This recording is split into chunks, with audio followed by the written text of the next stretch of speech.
Government college clerk and peon recruitment 2024 10th pass apply now salary per month 30,000 टंका। देखंतु संपूर्ण details बाहरी Odisha government college रे clerk and peon post पे recruitment बाहरी। Organisation name Odisha government job, type of job होची permanent, category Odisha government job, name of the post देखंतु lecture in home science or in zoology रे demonstrated in home science, junior clerk peon sweeper आउ gardener रे post vacancy बाहरी।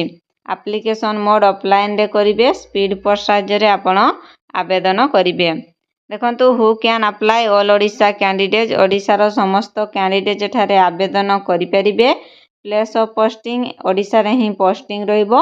Last date with 15 days माने आज ठारू आहुरी 15 दिन अछि अप्लाई करिबा पई। Gender both male and female उभय। Government college clerk and peon recruitment 2024 रो एलिजिबिलिटी क्राइटेरिया देखंतु एजुकेशनल क्वालिफिकेशन कोन रहिछि। Lecture in home science, demonstrator in physics पाई माने एजुकेशनल क्वालिफिकेशन कोन आपण जदि बीएससी पास करिसंती जूलॉजी ऑनर्स रे ताले ठाड़े आवेदन करि परिबे।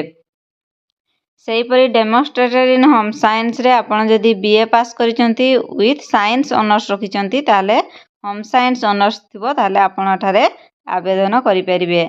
जूनियर क्लर्क पाई रखि माने एजुकेशनल क्वालिफिकेशन केते candidate should have passed bachelor degree in any discipline, arts science किंबा कॉमर्स आपण जोठरे भी जदि माने बैचलर डिग्री करिसंती ताले ठारे आवेदन करि परिबे विथ कंप्यूटर नॉलेज थिबा आवश्यक। जदि आपण पियन पोस्ट रे आवेदन करबा पई चाहउचंती ताले आपण जदि 10th पास करचंती ताले ठारे आवेदन करि परिबे। देखंतु कोन रहिछि संपूर्ण up to date. Age limit minimum age 18 to 32 वर्ष होइतिले आपण ठारे आवेदन करि परिबे। गवर्नमेंट रूल अनुसार किछि पिलांकर एज रिलैक्सेशन मध्ये रहिछि। ओबीसी पई 3 वर्षर, एसटी एससी पीडब्ल्यूडी पई 5 वर्षर, एक्स सर्विसेसमैन पई 5 वर्षर। तो सैलरी देखंतु 10,000 रु 30,000 रहिछि per month salary. Selection process mark basis रे हेबो, इंटरव्यू हेबो आउ डॉक्यूमेंट वेरिफिकेशन रे आपण मानकु सिलेक्शन करा जिवो। एप्लिकेशन फी देखंतु कोन कैंडिडेट पई केते एप्लिकेशन फी रहिछि। कोनोसी कैंडिडेट पई एठारे एप्लिकेशन फी नाही, समस्ते फ्री रे आवेदन करि परिबे। देखंतु important documents qualification certificate, certificate including date of birth थिबो, 2 recent colour passport size photo, caste certificate आउ इफ एनी एक्सपीरियंस सर्टिफिकेट, जदि कोनोसी एक्सपीरियंस सर्टिफिकेट अछि आपण देई परिबे। अप्लाई स्टार्ट डेट देखंतु ऑलरेडी स्टार्ट हो जाइए। लास्ट डेट विद इन 15 दिन माने स्टार्ट डेट चली 15 दिन भितर आपन को। देखंतु Odisha government clerk and peon recruitment 2024 रो इंपोर्टेंट डेट्स माने apply start date already start हो जाइए। Last date within 15 days माने आगो को 15 दिन अच्छी आपण माने आवेदन करि परिबे।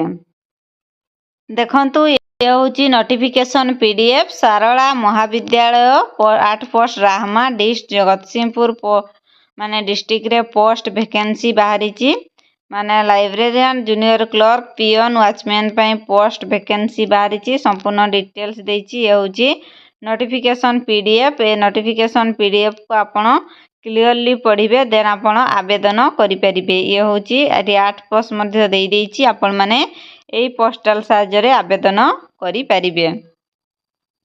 आशा करूची आज भिडियोटी आपण मानकु भल लागिथिबो। जदि भल लागिछि भिडियोटी को लाइक करंतु, निज फ्रेंड्स को शेयर करंतु। आज भिडियो रे एतिकी रे विदाय नउची। पुणी एक न्यू जॉब वैकेंसी नै आसीबी। नमस्कार, रहिली, जय जगन्नाथ।